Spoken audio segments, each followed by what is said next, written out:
Well, here we are with the difficult second album.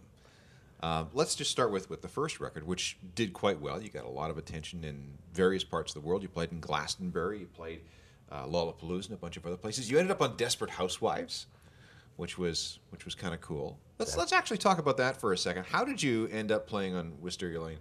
Well, we have a friend who works on the show, and he's a wonderful human being and a great pimper of our band. Someone we've known since we've been playing in LA, so for like yeah, we used to crash on his floor every time we were in LA. You know, for days at a time, we'd just be set up on air mattresses, completely disrupting his existence, and he couldn't have been happier. So he's just the most wonderful man, and he would always go around and just talk up our band to all the people who work on the show, despite the fact that I'm sure most of them didn't care at all.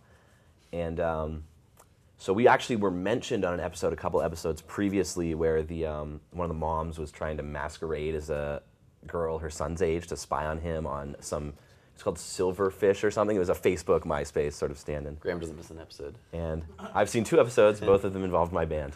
And actually, I didn't even see that one, I just saw the dailies. But anyway, she said, you know, I'm into these things, my interests are, and it included Tokyo Police Club. And then they'd written this story arc where the house husbands formed a band. And because it was Desperate Housewives, it was because one of them wanted to murder someone else, and the only way he could think to do it was by getting in a band with him, naturally. Sure. Same reason our band formed, actually. And so they needed them to perform at a Battle of the Bands against some young hipsters. And I guess they just, I mean, these guys are TV writers. They're 50 years old. They don't read Pitchfork. They don't know what's going on. And so they probably just said, what's that band that Paul's always yammering about? Tokyo, yeah, get them in. They'll do it. And of course, we said yes. Was there any fallout from that in terms of additional exposure, album sales, ticket sales? I don't think the demographic of that we show get asked is about it a lot. It definitely yeah. like, I feel like, probably get an awareness level. Like, it's a funny story to talk about. Yeah. I mean, it's the first thing you asked about. It comes up a lot. But yeah, I don't know if a lot of Desperate Housewives fans rushed out to buy Elephant Shell at their nearest music retailer. TV is a good way to get out there somehow, and for sure. You know what? It didn't hurt. Yeah, these days you have to just do everything, and something will work maybe. Well, let's talk about this album now. So the first album, like I said, you Lollapalooza, Glastonbury, all kinds of touring around the world. It was on Paper Bag Records. You're on a new label, Dine Alone, for this one, and you had your whole life to write the first record, and you have, as they say, a little while, 18 months maybe to write the second. Well, this kind of feels like a third record for us. I count it as our third. We had, so actually on Paperback, a bunch of EPs came out on Paperback, which is where we started our initial kind of blast of touring. And then when we were kind of, that was all new to us and touring that, so we toured and toured and toured. And then we made our previous record, Elephant Shell, just kind of like in a small time frame at the end of all that, and it all kind of was a blur. And then so we put that record out, toured that. But when we were touring that, we kind of put a definite marker at the end of this touring cycle for it. And we allowed ourselves 9 months of writing, I'd say, and full 3 months of recording. So this record, we had more songs to work with in our last record. We had more time, more confidence, more comforts, having our own practice space and having being able to go to LA and record. And well, it does show because there is growth from one album to the next. Mm-hmm. There's a lot of stuff on this album that is more and different than what we heard on Elephant Shell. Yeah, I think we just had the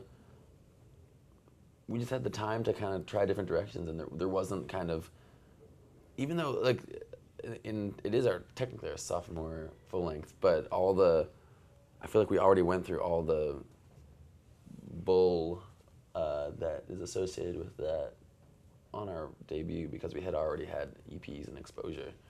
So this time around we're just, it's cool. What is different about this record? I couldn't put my finger on it. I think there's a lot more, I think we're just a lot more comfortable with ourselves. We were a lot more confident in sort of going with our gut or following sort of some of the instincts that in the past we might have maybe stopped ourselves from doing out of, I don't know, whatever reason. I think it's a more fun record. It definitely was, yeah. It's fun. Songs are a little longer. They've got more stuff in them.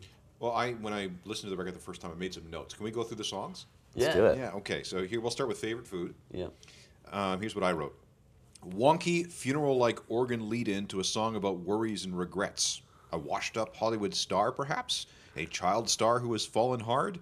If this were sung in a deep baritone, it might be a reasonable facsimile of an Interpol track. Oh my God, we need those kind of like breakdowns like live, like just have someone at like just like, and next up a delightful tune from. It's like an audio commentary. Yeah. Thank you. I'm just trying to put your sound into words because I got to hear this before the album was released. Here, okay, favorite color. Another reference to a child star, a reaction to having to do so many inane interviews on the band's first time through the publicity mill, a candidate for a single. Oh, single candidate, non-intentional child star There you motif. go. Something's coming out now, That's Dave. weird. You're on the psychiatrist couch. Breakneck Speed, which was the free advanced download. Yes. Optimistic with flourishes of relief and redemption. It's good to be back. It is good, and that was the oldest song that had kind of like, you know, like the bones of that song are the oldest thing that are on the record, and then it was kind of it was a relief to write it. I guess it was fun. That was the first time we really just. We were like, yeah, we're making a record. We get this. Yeah, but we just, I remember just the fact that song, the sort of the drums being on the sort of halftime thing, because it was originally going to be twice as it is. Hence the name Breakneck Speed. Yeah, that's something people that don't like that song like to point out that it's called Breakneck Speed. Yeah, really? It is not at a breakneck pace. But yeah, just being able. I remember Greg playing that drum beat. And we just thought, yeah, that's awesome. Let's just do it. And I think in the past we would have been very hesitant to do that at all. And this time we just did it because we liked it and it was exciting and we didn't even think about it. And I think that really set the pace for a lot of the decisions we made with the record.